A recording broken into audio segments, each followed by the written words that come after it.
Hey everyone, back again with another update on the RGT 124 scale rock roller. I've been playing around with the motors on this. Last video you would have seen that I had the stock motor on this with the 8-tooth pinion from the SUBOTECH motor that I bought. Once I put all the wheels on and the body and then took it outside with the load on, the motor didn't work. It just wouldn't climb anything, wouldn't even get over the smallest bumps, wouldn't reverse, just had no power to it. The pinion and the gear just locked up, and yeah, it just wasn't working very well. So I came back and I thought, bollocks, let's try and install the other motor. Basically, what was happening on the stock motor was the larger pinion was just spinning around this because it was just too narrow, too small, and I had to, even with the tape wrapped round here to hold the pinion on, it was just, this was spinning inside, and the pinion wasn't spinning properly. That's what the problem was. So anytime it bit into something, this would just spin away inside and the pinion wouldn't move. Yeah, so I pulled it off, as you can see. This is the stock motor. Basically just unsoldered these here, spliced together, you'll see here, look, spliced together the wires of this motor to the ones that connect it to the ESC. The reason I did that was just to give me a bit more length so I could move this around, because I had a couple of ideas to do.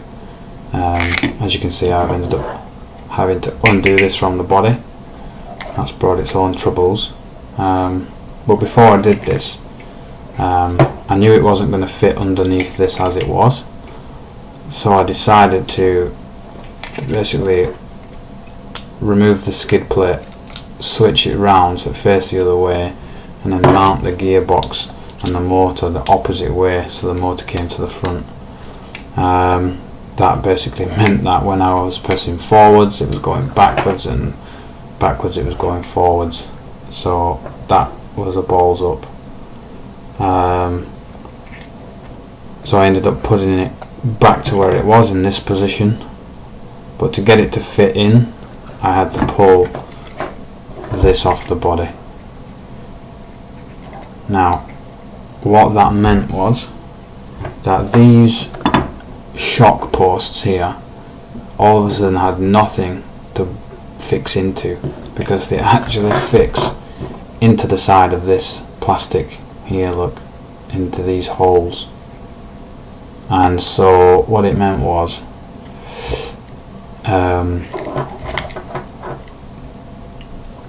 the bloody shock posts they just kept falling off. So as you can see, let's bastardize this again, look at that. You can see inside I had to make these plates for the screws to fix into, to bite into here, look. And once again our trusty little friend, the nail file, came in. These really are fantastic.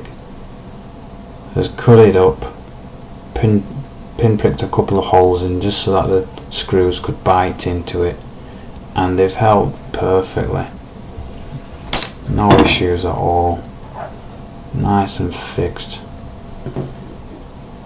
Temporary thing, but probably tidy it up eventually, but you know, I need to get this all working first. So then what happened here was I thought I might mount that up front, but I didn't need to, because it just sits quite nicely just above the motor where it is now. And then this comes across, body peg goes in there, pins it in place, and yeah, get in there. and it holds it nicely in place once it's fixed down. There you are, look. There you go. Fixed nicely. Didn't need to glue it or anything. It holds it nicely above the motor there. It means all the cables can reach, etc. I can't fit the battery on here anymore, so I am going to have to go back to the idea of mounting it somewhere up here, which is fine because, you know, I still do plan to get the larger battery, the 2S LiPo, and so I'll just have to make some kind of mount up front here to hold the battery in. How is it running? Well, it's actually running really well. I've not done much crawling with it, mainly because it's pissing it down outside now. But I've had it going in the house, climbing over a few things, and I've definitely seen an improvement in the performance of it. It's got more torque, obviously, I guess, from this 8-tooth pinion here, but this motor is definitely more powerful. It doesn't reach the speeds that, you know, the SUBOTECH car does. You know, that thing goes 35 kilometers an hour or whatever. This doesn't go that fast. It doesn't go much faster than the stock version, to be honest. So obviously the gearbox is doing a good job of that. So more power, more torque. It's just performing better at climbing.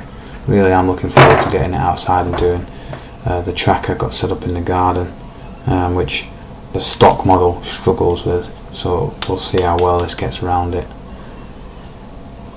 But I am having troubles with the ESC, and I don't know why. Basically what's happening, after a minute or two of running, the ESC is switching off, or it's cutting off, it's doing something, and it needs to be reset, it needs to be switched on and off again for the car to move. And once it happens, not just the power to the wheels goes, but the steering as well. And although I might be imagining it, it feels to be a little bit hotter, which is confusing me, because the battery's the same. It's the same 3 volt, what was it, 3.7 volt battery. So I didn't think the motor would affect the ESC at all. But like, you know, as I'm new to this, I'm not too sure what's going on in here. If any of you have any ideas and want to just leave a comment, what is happening in here? Why is it cutting off? Will a bigger battery solve it? Is this motor perhaps a 7 volt motor? I didn't think it was, but perhaps it is.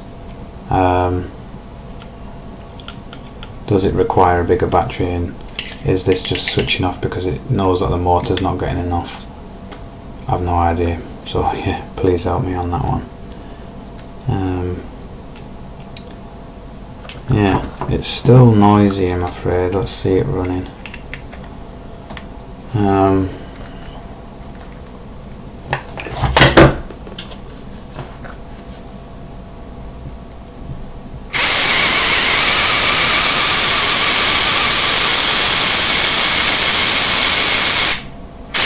don't know if you can see the torque on that.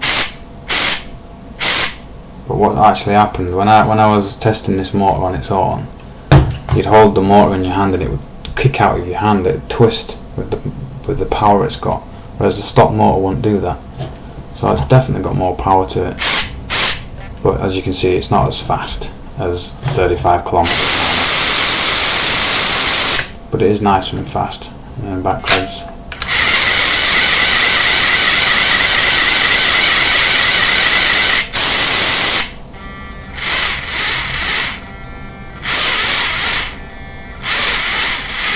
I still don't think it's got very good slow.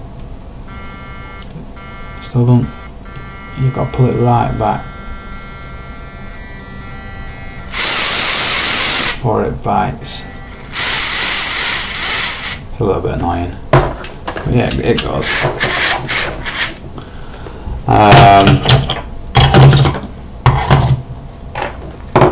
Yeah, what else? What can I tell you?